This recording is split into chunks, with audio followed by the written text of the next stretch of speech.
Hello and welcome back.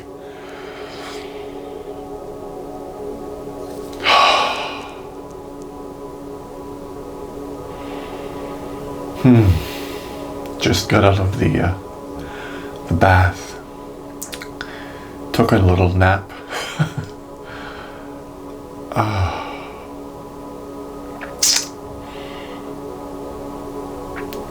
So this is a confession video. In one of my previous videos, actually the one that has the most views by far, titled My Kundalini Awakening, something like that. I'll make sure to link it in the two videos that pop up, whatever side. I said that I had a Kundalini awakening experience.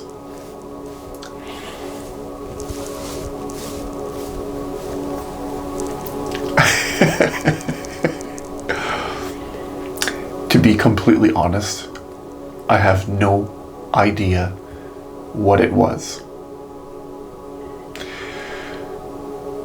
You see, the nature of these types of experiences is that they're so powerful that they send you on this mad search in order to figure out what the hell happened. So then you stumble upon all these different explanations, and the mind really wants to know. So the mind really does its best to know, to figure out what it is. And the mind wants to do its best to attach a label to an experience that's so powerful in order to grasp some sort of understanding about what it is that happened. To the mind, once it can put a label on something, it can say, I get it now. It gives you a sort of this sense of fulfillment, if you will. You feel as though the mind is restless until it can attach a label to it. So it's in an attempt to ease a restless mind.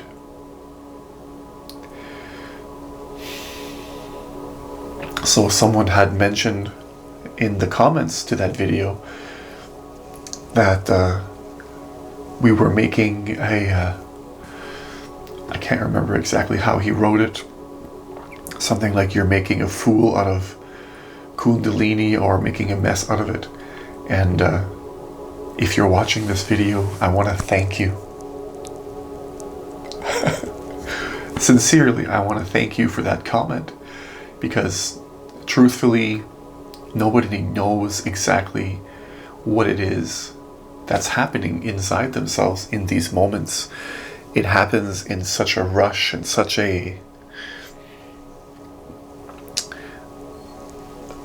with such ferocity, intensity, beauty, whatever name you want to give it. And I said, nobody knows. I don't know if nobody knows. Maybe there are people out there who know. I don't know.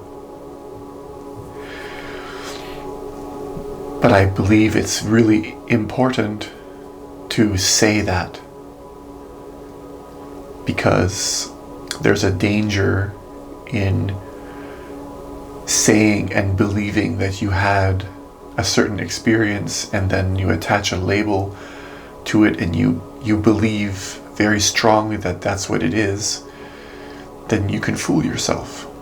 You can mislead yourself and others. In a sense, what it does is it gives the ego something to strengthen itself by. There's nothing more alluring to the ego than to say, I had a Kundalini awakening. Something like this goes beyond anything money can buy. And as far as value is concerned, and as far as the mind and your ego is concerned, the more valuable something is that you have, that you've achieved, the greater the ego. The greater the ego feels. There's nothing that makes the ego feel better than I have more than you. So there's a danger in these sort of things. And I knew that when I wrote the label of the video. You don't need to be a fool to know that, in a sense, it was sort of clickbait. We live in a time of social media, and in order to have someone watch a video, any kind of your content that you post online, there needs to be some kind of a hook. There needs to be something that will grab people's attention. And if you just watch 8, 9, 10 minutes of the video, you really won't get much out of it. But if you go all the way to the end, and I implore you to watch the video that I recorded all the way to the end about Kundalini awakening, and watch it without the label of Kundalini. Just look at the experience itself and watch what it is that I learned from the experience. And that was the reason I made the video.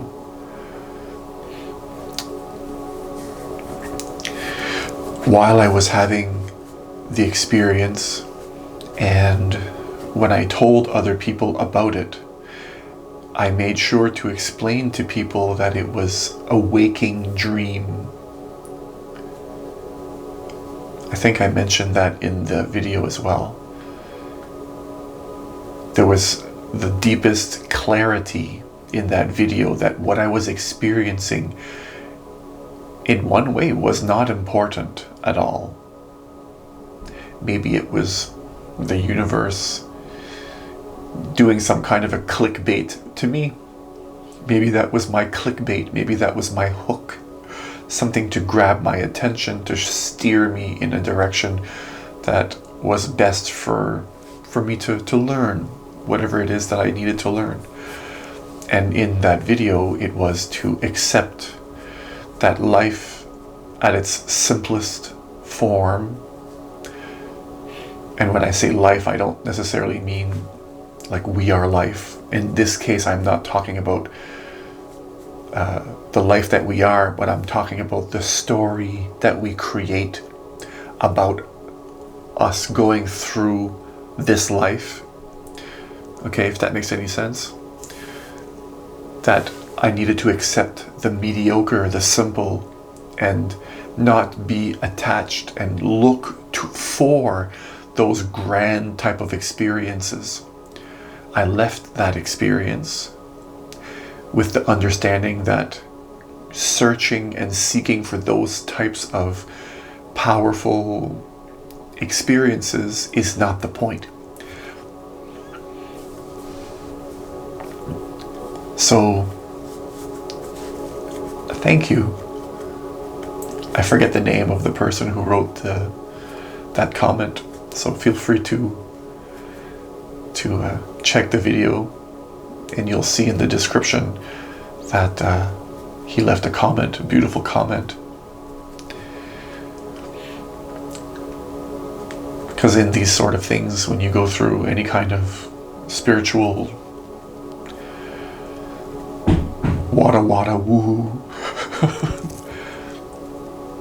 there's two sides. One side is to learn what you're not, to learn to recognize the conditioning that society has given you. And in recognizing, you can see a deeper aspect of yourself that's unchanged, has always been there, which is closer to your ultimate reality. And in this recognizing and sensing this, if you will, this, using the word sensing is not the right word, but it's the only word I could think of right now.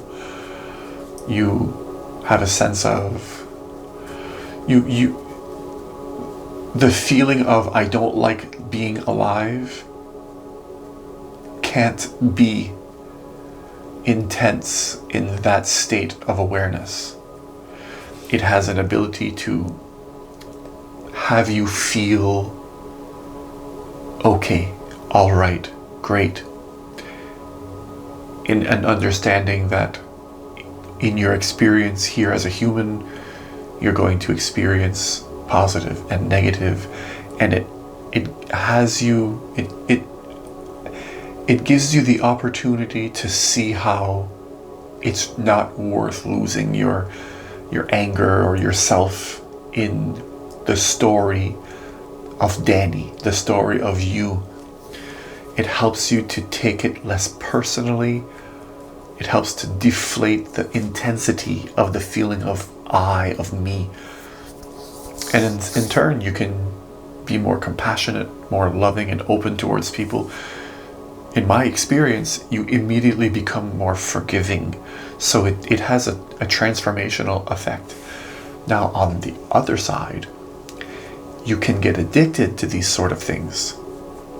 When you're going on the spiritual journey, when you start to experience certain intense, profound experiences, only words I could think of in the moment,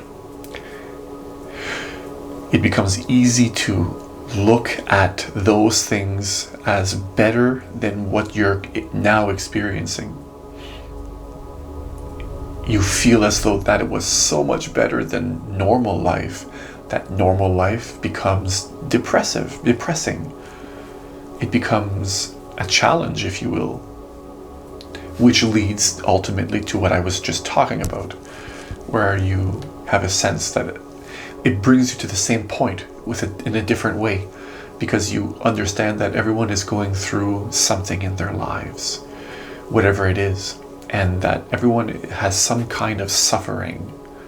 So in the recognition of it, that you're not higher or lower than those people, but also share in a similar experience, it gives you less of a sense of, it gives the ego less to identify itself with. It gives the ego less fuel to fire itself, to fill itself up, to say I am more, I have more. But instead it doesn't separate people. You, this is me, this is you. It can ultimately lead to moving beyond that whole mind structure where you see yourself as better or worse, and you in a sense can eventually learn to put it down and to just look at a person without the filter of better or worse, or what is this person doing that I don't like. So you learn to look past that conditioning in your mind, because you have a sense of, you feel closer to that person. You felt what they felt, or on some level at least. You know that this person is also doing their best in life. So there's always the chance that when you go through any kind of spiritual change, inner change, that the ego can use it to fuel itself. But from what I found, if you have an experience that's intense enough, which drives you down really deep, you get to a point where that depressive feeling feels so intense that you just can't take it anymore.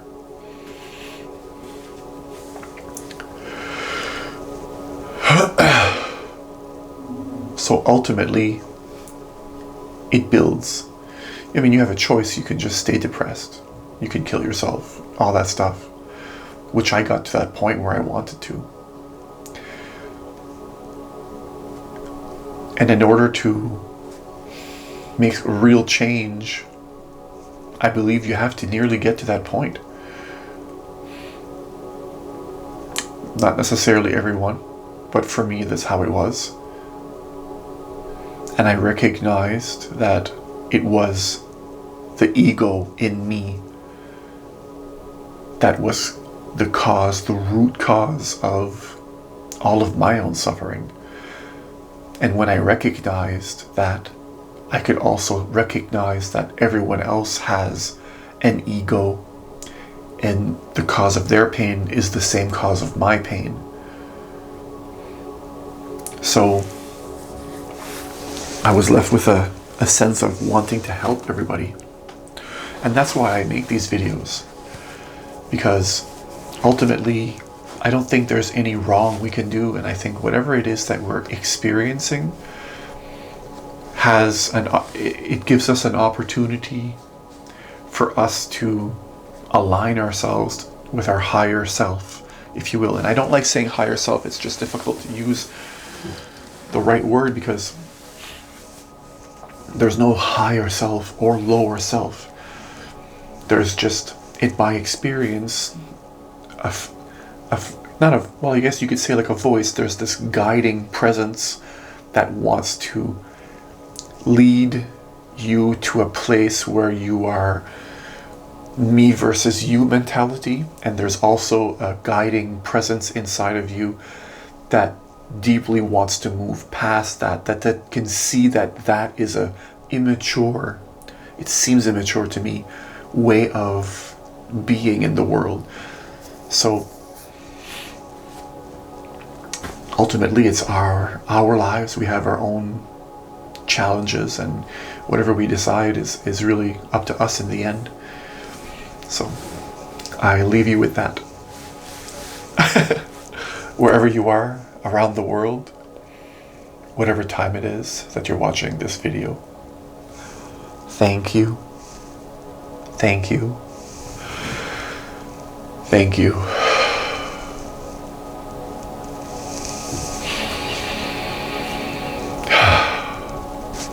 Peace.